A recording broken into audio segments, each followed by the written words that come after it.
The following podcast was recorded on Tuesday, July 1st, 2025, featuring Jim Bianco of Bianco Research.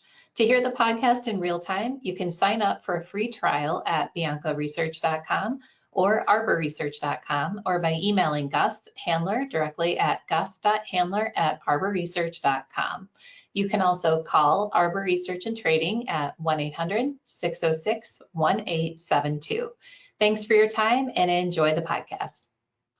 Welcome everyone to Talking Data. I'm Kristen Radosh with Arbor Research and Trading, joined today by Jim Bianco of Bianco Research. Hello, Jim. Hello, and happy pre-4th of July. Happy pre-4th of July to you. I like the blue and white stripes. We're ready for the holiday. Absolutely.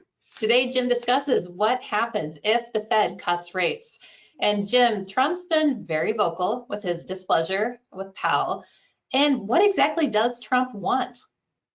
So he put out a handwritten note yesterday to Powell, and there it is that you're looking at it. And he showed a table in the note, if you're just listening. And he put up at the top where interest rates are below 1%, we should be here, not down here at the bottom at 4.5%. So what he wants is he wants lower rates. But I thought what was very telling is why he wants lower rates.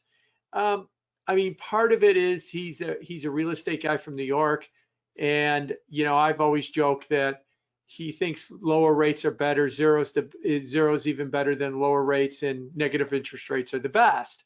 So he always has that feeling, and he also has this belief that lower means good and higher means bad. But when it comes to interest rates, that's not the case, as we'll explain. But what he also suggests in here is that what he wants to lower interest costs. That is really what his main driver is. I'll get to that in a second about lowering interest costs. So Jim, what happened last year? So if we go to the next chart, last year the Fed cut rates 3 times, starting with a 50 basis point cut, and cut them a total of 100 basis points. As the chart shows, the orange part of the chart is the funds rate going down with the peach line or arrow, and the cyan arrow is the 10-year yield. The 10-year yield went from 3.6 to 4.8. Everybody just assumes you cut the funds rate, all interest rates across the whole yield curve fall. That was not the case last year. And if we go to the next slide, not only was that not the case last year, that was one of the biggest rejections of policy, because what I would argue to you is the Fed cuts rates. If the market is in agreement with that, if the market thinks, yes, this is a good idea, long-term interest rates will fall. If the Fed cuts rates and the market thinks, no, this is not a good idea, long-term interest rates will rise. As the black line on this chart shows, this shows you every rate cut cycle starting with 1967, so almost 60 years of data. The black line is last year. Yields went up 120 basis points in like 4 months, about 120 days. Only 1981 did we see it go higher. So in 58 years of data, there was only one other time that we saw interest rates rise as much as this was. And if we go to the next chart, this shows you that in 1981, interest rates were at 13%, not 3%, and they went to 15%. So a 3.6 to 4.8 move, I would argue, adjusting for the level of rates, is a bigger deal than a 13 to 15% move that we had in 1981. So basically what the market was saying was bad idea, wrong policy, and rates went straight up during that. So the assumption, cut rates, all rates fall, that's what Trump is saying, cut rates, all rates fall, is an errant assumption. So given that, why is Trump demanding rate cuts? So if we go to the next chart, he mentioned it in the beginning. He talked about interest costs. He talked about that the country is paying over $1 trillion a year in interest costs. Niall Ferguson, the economic historian, wrote in the Wall Street Journal in February about what he called Ferguson's Law. It wasn't named after him, it was named after Adam Ferguson, who wrote an essay on history of civil society in 1767, where he said that a great power that spends more on debt service than on defense risks ceasing to be a great power. This is a problem that we are spending $1 trillion+ on interest costs more than defense. Trump is 100% right. But what he is doing here is he is taking the assumption interest rates are made up. So Jay Powell, make up a lower number because we need the convenience of lower yields. It doesn't work that way. I don't get to go to my mortgage broker or to my bank and say, you know, it's inconvenient that I have to pay a high mortgage rate, so would you please lower the rate? No, that rate is based on market conditions and my credit worthiness. In other words, those rates are based on some kind of level of fair value. Interest rates are not made up. They're set by things like growth of the economy, inflation expectations, expected supply, and that tells you where interest rates should be. So if we go to the final chart, and the final chart here shows you what is the fair value. I show expected nominal growth. Let me explain that. Nominal growth is inflation plus real growth. Expected, the Philadelphia Federal Reserve does a survey of professional forecasters. They ask them, what do you think nominal growth will be in the next year or so?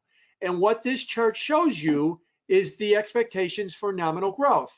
And right now it is suggesting that at about 440 or so on the 10-year yield, it is right in line with nominal growth. That's where interest rates should be. Interest rates should approximate what your growth is, inflation plus real growth.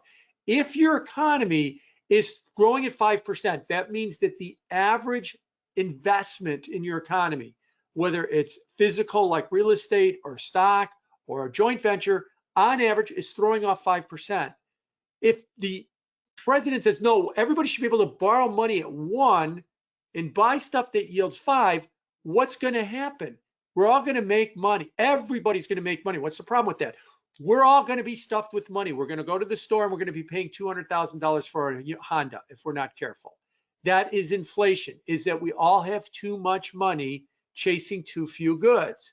So in order to regulate the economy appropriately, whatever is expected to be the growth rate of the economy, that's what interest rates should approximate. If the economy is expected to grow at around 4.5%, then interest rates, I'm talking about long-term yields, 10 or 30-year yields, should be around 4.5%. That's exactly where they are. So when President Trump says, I'm not going to issue 10-year yields and lock us in at these rates, I'm going to issue only bills and then put somebody in charge of the Fed who's going to lower rates, the risk here is you're going to set rates at the wrong level. That is going to create a distortion in the economy. We will be worse off at the end than if rates are at the right level. Now that I've said that, I'm not going to, let the Federal Reserve off the hook. They have a long and storied history of getting this wrong all the time. Jay Powell in 2019 saying when he was going to do quantitative tightening and he raised rates, he said it was going to watch like watching paint dry. The market rejected that one. Obviously transitory in 2021, the market rejected that as being wrong. And last year, when he cut rates 50 basis points and then followed through with 100 basis point cuts in the fourth quarter of 2024, the market rejected that. They get it wrong all the time. So you've got Jay Powell, a guy who gets it wrong, and Donald Trump, who I would be saying is arguing for an incorrect policy. And that's where we are right now with interest rates. That's why it is so precarious where we stand with the market, because if we're not careful and we go off and the president appoints somebody who is going to lower rates, then we are destined to, and he's going to do it for a convenience reason. I would like lower interest costs. Then we're destined to put rates at the wrong level and create distortions in the economy, and it's going to make it worse. And that worse is usually either a contraction because we put them too high, but in this case, we're talking about President Trump wants rates down at 1% or better, was his term, somewhere near zero, probably too low, and that would be creating inflation. So I understand his view that he wants to get interest costs down. But you know what? I want my mortgage costs down too, but I can't go to the bank and say, can I have a 0% mortgage? Doesn't work that way. It doesn't work that way in the economy either. You can't just say, I would like a 0 interest rate for all of the borrowing that we're going to do. You're going to create distortions in the economy, and you won't like the result of that. Jim, thank you for your thoughts today, and thank you everyone for joining us. If you have any questions on Bianco Research or Arbor Research, you can contact us by emailing Gus Handler at gus.handler@arborresearch.com. Thanks again, and have a great holiday.